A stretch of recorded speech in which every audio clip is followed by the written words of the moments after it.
Hi, I'm Danny from FCCU, and welcome to another New Year's budgeting video in a sea of budgeting videos on the internet. I'm hoping that our video will at least stand apart from the crowd, focusing on realistic and actionable budgeting tips. I won't even mention cutting out a daily coffee once, because Lord knows I need my daily caffeine.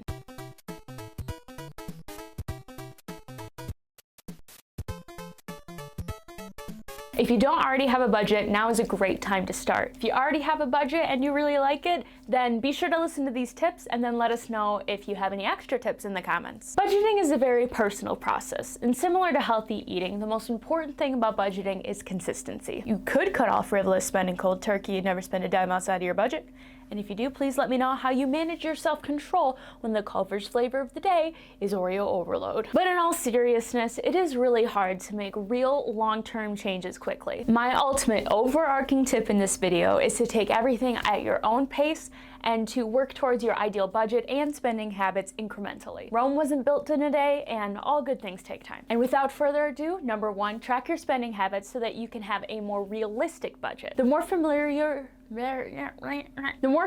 you are with your own spending habits, the easier it will be to create a more realistic budget. Take some time to track your spending habits by organizing them into categories such as rent, utilities, dining out, gas, etc. Make sure that the categories that you choose make sense for your own spending habits. For example, while I may have categories like pet care and makeup, you might have categories like childcare or family vacation. You can do this in a variety of ways, such as pencil and paper, spreadsheets, or even budgeting apps like Mint, EveryDollar, etc. Depending on the app you use and your financial institution, the app can connect to your financial accounts and automatically track your transactions. Pro tip, you can connect your FCCU accounts to Mint. Keeping track of your spending habits can also help you identify inconsistent account activity that may be fraudulent. And you thought this wasn't a cybersecurity video. Oh, I made it one. Number two, treat your savings like a mandatory bill that you must pay. Doing this is a simple way to consistently set money aside. We often recommend to members to set up an automatic payroll deduction for things like a car loan payment,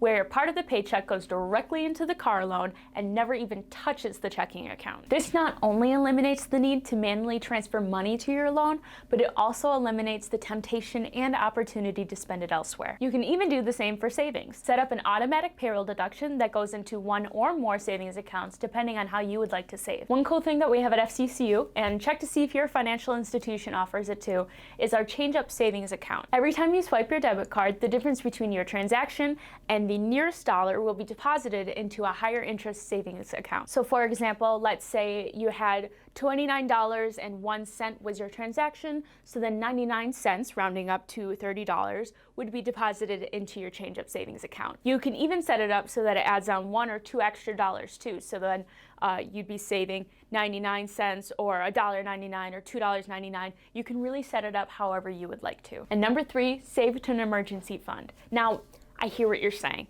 Danny, I thought you were going to give us new tips. I've heard this one before. And before you click out of the video, just hear me out. You may be familiar with the financial advice of having 3 to 6 months income set aside for emergencies, which is great advice, absolutely great advice.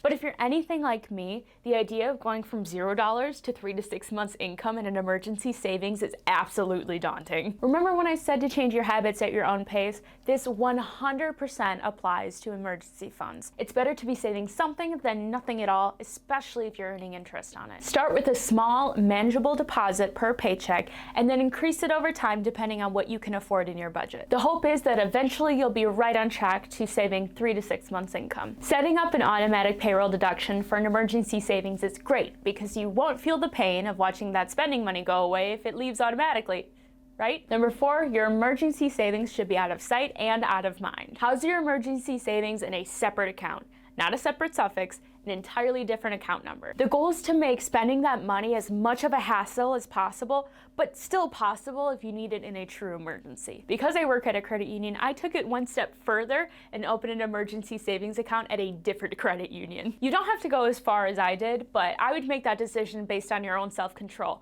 which is why I put my money as far away as possible. And number five, spend time to review and adjust your budget every month. Creating and maintaining a sustainable budget is important, and you should should set time aside to do it. Schedule, like literally schedule, mark it on your calendar, time for you to go through your budget and adjust it every month. Your spending per category is likely to change throughout the year, so it's nice to account for that before the month. Let me tell you from experience, it is really disheartening to constantly overspend in a particular category. For example, I once overspent in my car category because I didn't account for my yearly license plate renewal. I'm not mad at myself for spending that money because I really didn't have a choice, but I don't like to go red in a particular category if I can help it. Now I know that every March I need to set aside a little bit more in my budget to account for that expense. Hopefully you find these budgeting tips helpful as we venture into the new decade. This video is by no means a comprehensive look on how to do everything in budgeting, so I highly suggest the resources I've included in the description. If you are in Southern Wisconsin and would like some highly personalized one-on-one financial advice from a certified credit union financial counselor, or coach as we like to call them, then be sure to check out the contact information in our description. We offer this as a free service to our members to help put them in a better financial position than when we met them. Look at me, seamlessly including our mission statement in my video. I'm the Danny from FCCU. Be sure to like this video, like us on Facebook, subscribe to us on YouTube, follow us on Instagram, and meet with a financial coach because they're freaking awesome. And we'll see you later. From a certified credit union. If you are in Southern Wisconsin, from a certified credit union financial counselor, I'm so good at this. Look at me, seamlessly words.